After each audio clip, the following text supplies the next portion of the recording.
maybe $6,000, $8,000. That's a world of difference.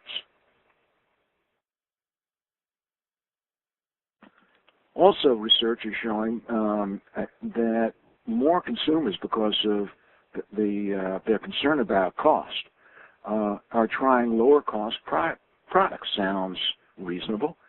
And what they're finding is that they really like the lower-cost products, that the quality is surprisingly acceptable. And so they're switching over. Now, this, I'm not saying, and McKinsey isn't saying that everybody is doing this, but you know that a significant enough percentage of the consumer market is doing this, that at the margin, 10, 15, 20% in the market can mean for a consumer products company like P&G and L'Oreal, or for a retail, it can make all the difference. And so they're responding. And, for P&G and L'Oreal are just two of the major companies that have come out with less expensive product lines, and high-end department stores are offering more affordable merchandise as well. Now, also, I think that while they're looking and they're very price conscious, and that consumers still would like to have style and design, attractive style and design. And as we look at the market, we think that the cheap chic chains, chains like IKEA, CB2, Target, that on a comparative basis, they've held up fairly well. And as the economy rebounds and the price conscious, the concern about price eases a bit, and does not disappear, but eases a bit, then it will allow other variables to come into the consumer's purchasing decision equation, and we think that style, design, and uniqueness will be among them. Now, some researchers are claiming that Americans are losing their interest in conspicuous consumption. Poor Thorsten Veblen is probably eating his heart out, and stop keeping up with the Joneses, and that they're going towards away from materialism towards a more concern about quality of life. And as a result of this, that in their consumer purchases, factors such as environmental concerns, labor practices, food safety, health and well-being, human rights issues, ethical treatment of animals, and other societal issues will play an increasing factor. Well, will these factors be important in consumers' decisions? How important will they be? I seriously doubt that they're going to be the dominant factor when making their purchasing decisions.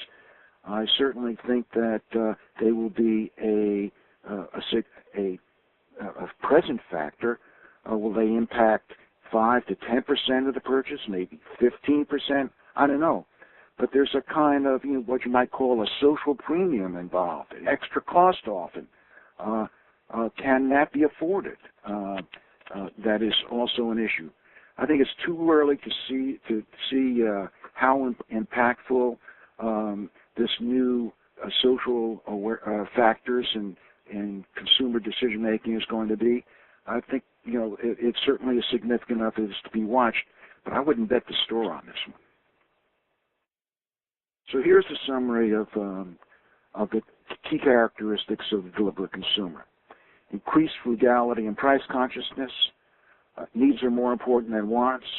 Prefers simpler, easier to use, well-performing products that are affordable. Appreciation for design and style, and social concerns. Although it may be that those who are wealthier are the ones who are able to respond more to the social concerns. Income will influence who will be the deliberate consumer.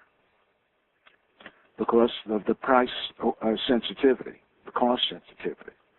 Now, the low-income shoppers, there's relatively little change that occurred over time.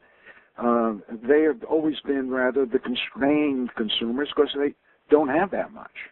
Although, as you can see in the second bullet, they tend to spend on a household basis about twice the amount that they have in formal household income, and it's not insignificant. But during the recession, they maintained, the retailers who were dealing with this market segment reported relatively little changes in sales or vacancy rates. And also, for low-income shoppers, low price has always been an important characteristic of the retailers that service them. Whether they were value retailers was another matter. And also, it's interesting that value discounters like Walmart are now entering a lot of the urban low-income markets and doing quite well. Luxury shoppers, here are the folks who are likely to be the least price sensitive.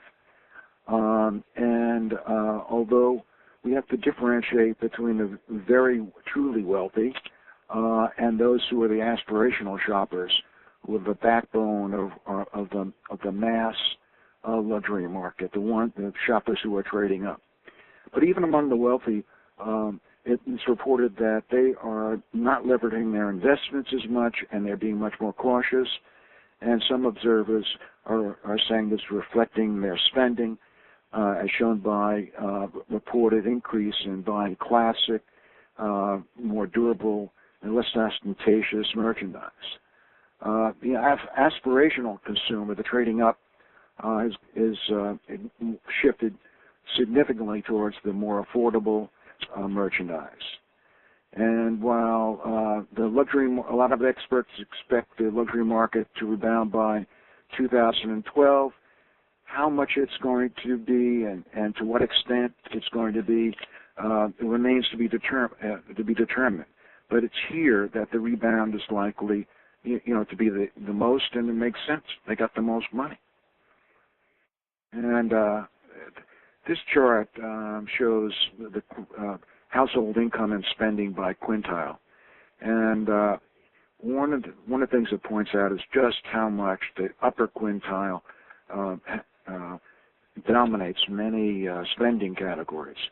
And so if you are in a rich suburb with a lot of wealthy people, you're not going to feel as much the deliberate consumer, although you probably will to some extent. And if you're in other areas, it may pay to look at the affluent in your area as a kind of niche. And how do you cultivate and go after this market segment? But most folks in most downtowns, their consumers are mainly going to be the deliberate consumers in the broad middle class that compose the middle three quintiles in the income scale. And it's in this group that the confluence of pressures of underwater mortgages, reduced credit, unemployment, growing sneaky necessities, stagnant earnings, all constrain spending.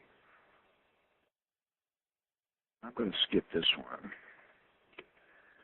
Well, how can retailers respond to their biggest challenge, which is the low-price value retailers? And my opinion, they are even more of a serious competitor now than they were 5 years ago, 2 years ago, before the recession hit in.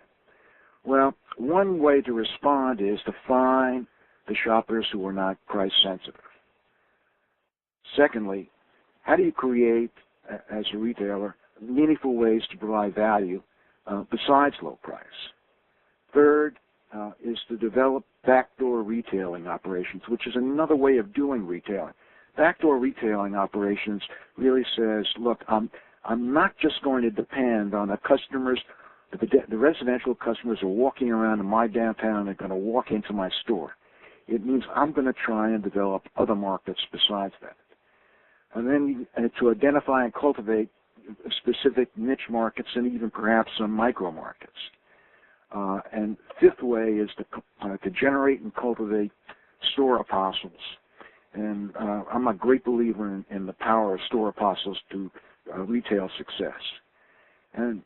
But if you look at these 5 points, what you have to really ask is, how many of your downtown retailers have the skills to do this? One or more of these? How many of them can be trained to do one or more of these? I think that's an important question to answer and address. Well, finding shoppers who are not price sensitive, one thing is that it will vary geographically. That's probably where, to some degree, where the geographic distribution of households by income would be. You need good market research to find them. Surveys are one means. Let me just go back and say, but price insensitivity will be present in almost every income group. I mean, if you go into some of the poorest neighborhoods and you look at the kids playing basketball, you often find that although their household incomes may be very low, that somehow or other they're walking around in fairly expensive sneakers, etc. And everyone has to. Lots of people will spend once in a while for a treasure and on a price-insensitive basis. So it's not just among the wealthy where you are going to find this. Anyway, getting back, another source of finding price incentive is look who's spent that way, which is get lists of people who have bought or owned sports cars, stock cars, horses, second homes, etc. And personal observation and interaction, face-to-face meetings, in-store events, niche events, etc., are really can be very productive, low-cost ways for you to identify people who are not price sensitive. Well, to create value other than low price, one of the ways we really advocate is really kind of juicing up your customer service to beyond the prince and princess level. That's not good enough anymore. You got to get to the empress and emperor echelon. And also, Bureau of Labor Statistics, they do studies on how America used their time. And what they keep on coming up with is Americans still are time-starved. And again, as we get out of the recession and the concern about price and cost reduces somewhat, still will stay very important, but it will reduce somewhat. Then this other variable of convenience and will be able to reassert itself. Design and style, similarly, Americans continue to show an interest and concern about design and style. And then we have the uniqueness, unique products, things that are produced locally in your area or one of a kind, and things that have social value or other ways to give a value that besides price, no price. Now, backdoor retailing, I mentioned before.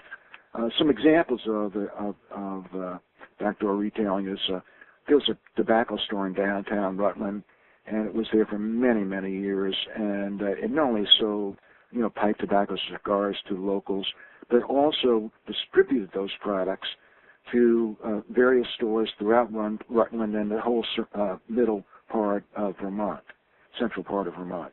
And there's a fish store market in Maplewood that supplies over 40 restaurants.